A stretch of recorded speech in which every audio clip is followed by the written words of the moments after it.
को आप सभी को राधे राधे। श्री राधा वल्लभ श्री अरविंद। भगवान के अनेक ऐश्वर्य माधुर्यमय अवतार हैं, उनकी अनेक लीलाएं और अनेक भांति के भक्त हैं, जिनमें कुछ भक्त ऐसे हैं जो भगवान के सब अवतारों की लीलाएं भेद रहित भाव से श्रवण गान करते हैं। ये सब भगवान के ऐश्वर्य महात्मा और ज्ञान में निष्ठा रखने वाले भक्त हैं।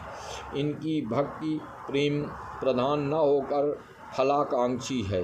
इन भक्तों से भिन्न कुछ और भक्त भी हैं जो धर्मनिष्ठा है। वे ऐश्वर्य महात्मा एवं ज्ञानवादी भक्तों से अधिक सरस हैं, क्योंकि उनकी उपासना में प्रेम का लगाव है। प्रेम प्रदेश में प्रेमास्पद को इष्ट कहते हैं, और इष्ट का अर्थ होता है जो अपनी हार्दिक प्रीति का मूर्तिमान स्वरूप हो। अतएव प्रेमी स्नेही का धर्म बनता है कि अपने प्रेमास्पद को छोड़कर उसका मन स्वाभाविक रूप से कहीं ना जाए, प्रेमास्पद में ही अटका रहे। और यदि दुर्भाग्यवश प्रेमास्पद से हटकर एक पल के लिए भी कहीं अन्यत्र जाता है तो वह प्रेमी नहीं है। अनन्यता उसे कहते हैं कि अपने इष्ट के अतिरिक्त उपासक अन्य कुछ न जाने और ना ही कहीं अन्यत्र उसका मन जाए। यदि अपनी प्रीति के केंद्र से वह फिसलता है अथवा विचलित होता है तो वह अनन्य उपासक नहीं है। अनन्यता का स्पष्ट अर्थ तो यह है कि अनन्य उपासक भी दृष्टि में अपने इष्ट को छोड़कर अन्य समस्त सत्ताओं का सर्वथा अभाव। रसिक उसे कहते हैं जो समस्त रसों का सार सर्वस्व ग्रहण करने वाला हो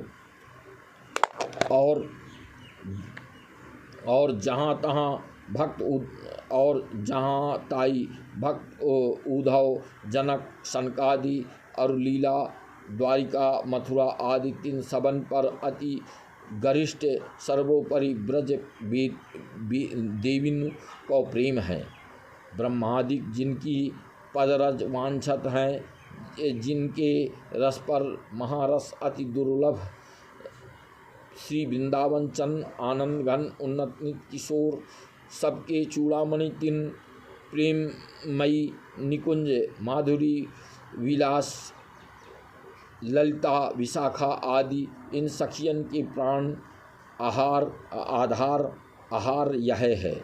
इन सखियन को सुख सर्वोपरि जानिए, या पर न और रस और न सुख।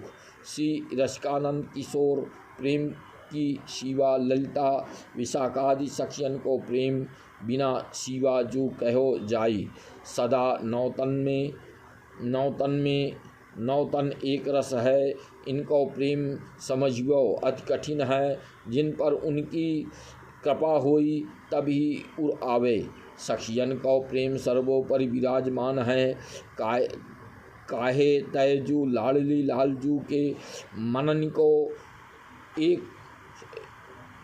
कोई एक सुख है, तासौ आसक्त अवलंबी रही है। इनको भाव धरी याही रस की उपासना में कपट छाड़ी भ्रम छाड़ी निस्दिन मन दय यह विचार में रहें। अनन्य होई ताको भाग, कहिबे को समर्थ नाही इति। आप सभी को राधे राधे। श्री राधा वल्लभ श्री अरविंद।